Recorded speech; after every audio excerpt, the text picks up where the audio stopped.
Hello everyone, welcome back to my channel. സംഭവം എന്താണെന്ന് വെച്ചാൽ ഇന്നൊരു ഫോൺ സർവീസിന് കൊടുക്കാനും ഒരു ആംപ്ലിഫയർ ബുക്ക് ചെയ്യാനുമാണ് നമ്മളിപ്പോൾ പോകുന്നത്.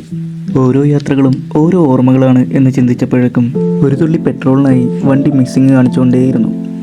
അങ്ങനെ ഉടനെ തന്നെ തൊട്ടടുത്ത പമ്പിൽ കയറി. എൻ്റേത് ഒരു പഴയ 2 സ്ട്രോക്ക് വാഹനമായതിനാൽ ഇതിൽ 2T ഓയിൽ ഒഴിച്ചതിന് ശേഷം വേണം പെട്രോൾ ഒഴിക്കാൻ. സോ ഓയിലിൻ്റെ പൈസ എക്സ്ട്രാ പേ ചെയ്യണം. അങ്ങനെ ഇന്നത്തെ സംഭവങ്ങൾ ഇവിടെ തുടങ്ങുന്നു.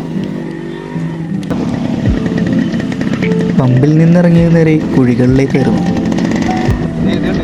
തികച്ചും 6 അടി നീളത്തിലൊരു കുഴി. ഇത് ഉണ്ടാക്കിയതാണോ അതോ ഉണ്ടായതാണോ എന്നറിയില്ല.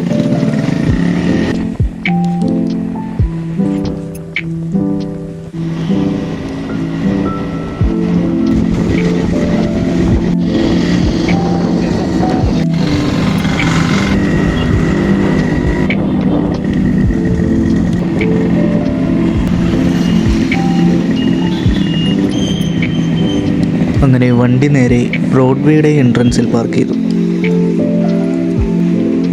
അങ്ങനെ ഞാനും എൻ്റെ കസിൻ ബ്രോ എതുച്ചേട്ടനും കൂടെ നേരെ പെൻഡാമേനക ലക്ഷ്യമാക്കി നടന്നു.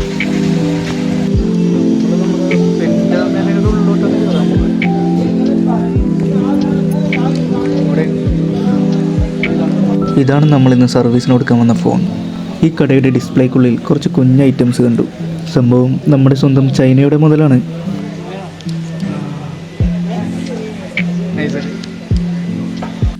ഇതാണ് ഞാൻ പറഞ്ഞ ആ കുഞ്ഞ് ഐറ്റങ്ങളിലൊന്ന്. ഇത് ഏറ്റവും തീരെ ചെറിയ ഒരു മൊബൈലാണ്. ഇത് ഏകദേശം നമ്മുടെ ഒരു വിരലിൻ്റെ അത്രയും വരുള്ളൂ. കയ്യിൽ ഒതുങ്ങുന്ന എന്നതിലുപരി കയ്യിൽ ഒളിപ്പിച്ചു കൊണ്ടു കിടക്കാൻ പറ്റിയ ഒരു മുതലാണിത്. അങ്ങനെ നമ്മുടെ ഫോണെല്ലാം സർവീസിന് കൊടുത്ത് ഇനി ഒരു 5.1 ആംപ്ലിഫയർ നോക്കുവാനായി ഇറങ്ങുകയാണ്. ആംപ്ലിഫയർ നോക്കാൻ പോകുന്നതിന് മുമ്പ് നമ്മുടെ മറൈൻ ഡ്രൈവിലൂടെ ഒന്ന് നടക്കാമെന്ന് കരുതി.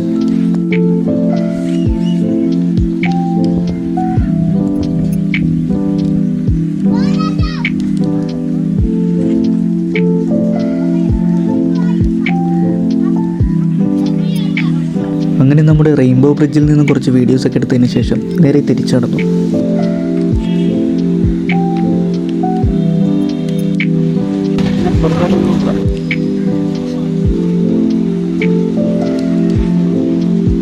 അങ്ങനെ നേരെ തിരിച്ച് വണ്ടിയുടെ അടുത്തേക്ക് എത്തി. ഭാഗ്യത്തിന് വണ്ടിയും ഹെൽമെറ്റും എല്ലാം സേഫായി അവിടെ തന്നെ ഉണ്ടായിരുന്നു.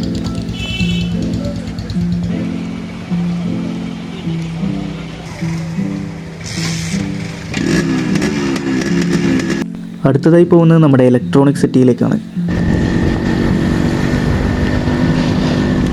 അങ്ങനെ അടുത്തത് ഒരു 5.1 ആംപ്ലിഫയർ നോക്കുവാനായി കടയിലേക്ക് പോകുകയാണ്.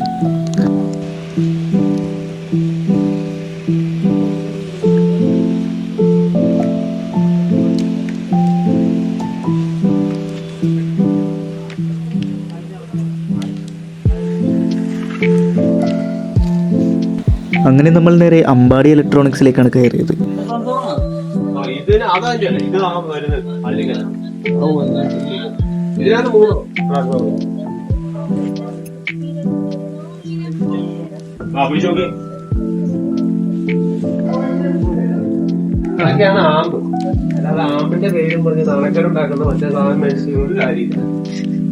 അങ്ങനെ ആംപ്ലിഫയറിന് ഓർഡർ കൊടുത്ത് നമ്മൾ തിരിച്ചിറങ്ങി.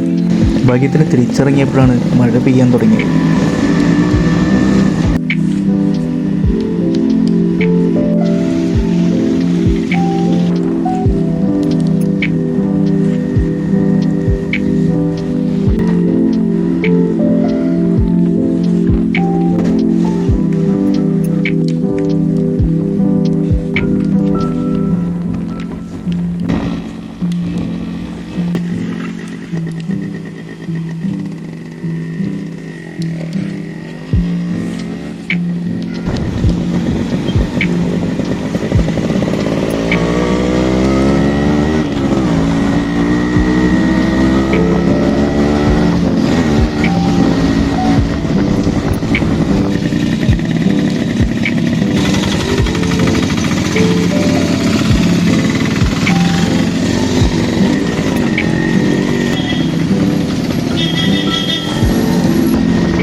ഓരോ യാത്രകളും ഓരോ ഓർമ്മകളാണ്.